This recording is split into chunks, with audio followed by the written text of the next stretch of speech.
वाणी गुरु का देह आज भी है, उसको पढ़कर भी हम समझ सकते हैं।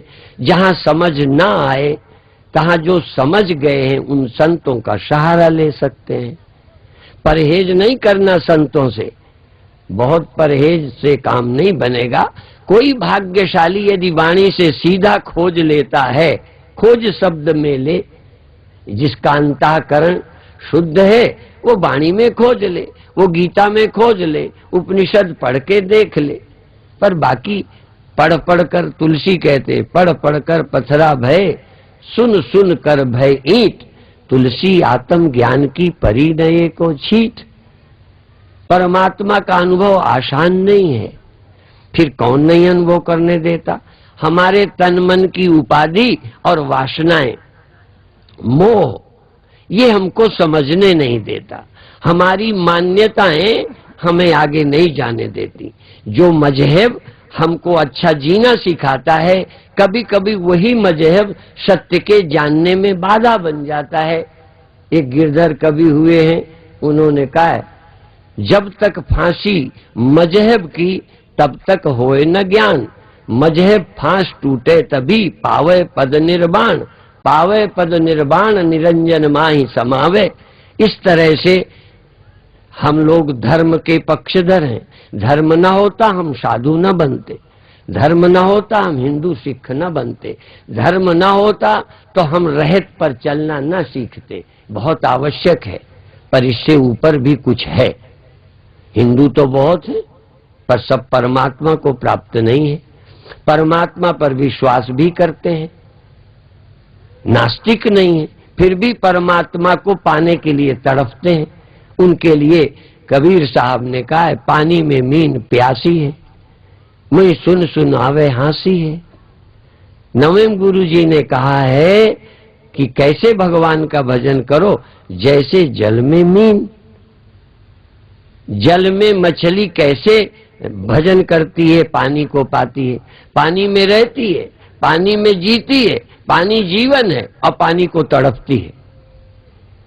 सच है, यद्यपि ये मुझे मालूम नहीं है, सुना हुआ है ये। अपन तो देखते हैं मछली उसका जीवन है, मछली तड़पती फिर क्यों है? परमात्मा हमारा जीवन, जैसे मिट्टी घड़े का जीवन, मिट्टी घड़े का जीवन, पर घड़ा मरने को डर रहा है। अविनाशी उसका जीवन और नाशी होने का डर, इसलिए कि मिट्टी में रहता है, मिट्टी जीवन है, पर मिट्टी को पहचानता नहीं कि मैं क्या हूं और मिट्टी क्या है। पहचाने तो दो तो है ही नहीं। तो जल में मछली रहती है, जीती है, मरने को डरती है, क्योंकि जल से भिन्न अपने को कुछ समझती होगी, या जल उसके अंदर जाता नहीं, उसकी प्यास नहीं बुझाता। पानी में मीन प्यासी है, प्यासी। हम परमात्मा को अमर होने को प्यासे हैं, अमर होने को तड़प रहे हैं और जी रहे हैं परमात्मा से, अंधेर हो गए। इसलिए कबीर साहब कहते हैं, मुझे सुन सुन आवे हंसी है, मुझे ये सुन के हंसी आती है कि पानी में मीन प्यासी है। अर्थात हम परमात्मा के लिए तड़प रहे हैं। क्या ये आश्चर्य नहीं है? किसी ने, अन्य किसी संत कवि ने कह दिया है, लहरी ढूंढे नीर को, मछली ढूंढे तो कोई बात नहीं, लहरी लहरी ढूंढे नीर को जिससे बनी है, और कपड़ा ढूंढे सूत, कपड़ा सूत ढूंढता है जिससे बना है। जीव ढूंढे ब्रह्म को, तीनों ऊत के ऊत। जीव ब्रह्म को ढूंढता है, ये पागल है, उल्लू है, नासमझ है। और हम कहेंगे ढूंढो, हम कहेंगे पाओ, पर हम ये कहेंगे बिना जाने तड़पते हैं, जान लेंगे तो उसमें हम में कोई भेद नहीं है। जैसा कि गुरु महाराज कहते हैं, प्रभु में मोह में तास में रंचक नहीं भेद, भेव कोई भेद नहीं है उसमें हम में, परंतु कितना भेद है। हम मरने वाले, वो अविनाशी, हम लिप्त, वो अलिप्त। काहे रे बन खोजन जाई, सर्वनिवासी सदा अलेपा, तो ही संग समाई। वो अलेप है और हम लिप्त हैं। वो अविनाशी है, हम नाशी हैं। वो पूर्ण है, हम सीमित हैं। वो सर्वत्र है, हम केवल यहां हैं। लहर एक जगह, एक एक जगह लहरें, पानी सब जगह। बर्तन अलग अलग, अनेक अनेक तरह के, और मिट्टी एक, और सब में एक नजर नहीं आता, हम अनेक बन के बैठे हैं। गुरुवाणी का पाठ सुन रहे थे। आदि पूरण, मध्य पूरण, अंत पूरण परमेश्वरम। पहले भी पूर्ण, लहर में पहले भी पानी, बाद में भी पानी, जब लहर है तब भी पानी। वो तो पूर्ण है, पर लहर अपूर्ण है। आप भी देखें, लहर एक जगह लगती है। ये हमारी आंखों का, हमारे दिमाग का है। थोड़ा सोचें, उसको खोजें जो पूर्ण है। अभी पूर्ण संत की वाणी सुन रहे थे,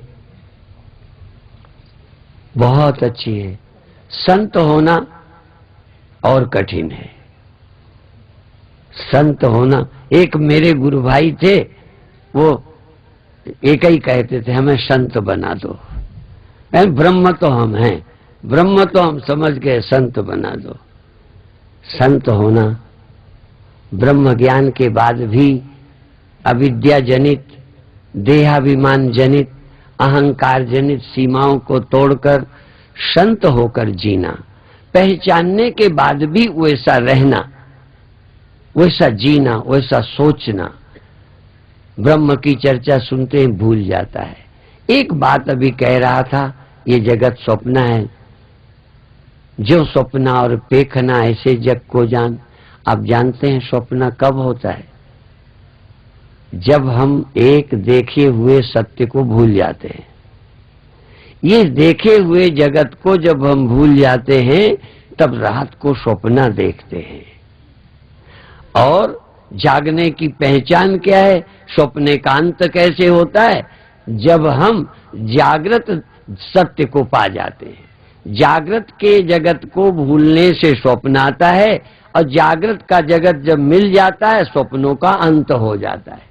जाग जाते हैं तो मिल जाता है, मिल जाते हैं तो जाग जाते हैं। जागना और मिलना एक चीज है। प्रभु का जानना और प्रभु का मिलना, प्रभु के प्रति जागना, प्रभु का मिलना, ये दो चीजें नहीं है, एक चीज है। और स्वप्नों का अंत, जगत स्वप्ना कब दिखाई पड़ा? स्वप्ने को स्वप्ना कब जाना? जब जागृत जगत में आ गए। ऐसे ही जब हम परमात्मा में पहुंचेंगे, परमात्मा मेरा अनुभव होगा, तब जगत स्वप्नवत लगेगा। जब तक हम सत्य को नहीं जानते, तब तक झूठा ही सत्य है, झूठऊ सत्य। जाहि बिन जाने, जिमि भुजंग बिन रजु पहचाने। झूठ भी सच लगता है, स्वप्न भी सच लगता है, जब तक जागते नहीं। रस्सी नहीं दिखाई पड़ी तो सांप लगता है। जिसको ब्रह्म अविनाशी नहीं मिलता, पूर्ण नहीं मिलता, व्यापक नहीं मिलता, उनको ये अनेक सत्य लगते हैं। और इस सत्य को एक बार जान ले, फिर उसका स्मरण करे। उसका स्मरण बिना जाने नहीं हो सकता। ये बहुत जरूरी है। हम सब याद करते हैं भगवान की, भगवान को जानते नहीं। कैसे याद कर लेते हैं? कमाल है। एक बहुत बड़ा आश्चर्य, मेरे गुरुदेव कभी कभी वर्षा न हुई, कोई काम किसी का अटका,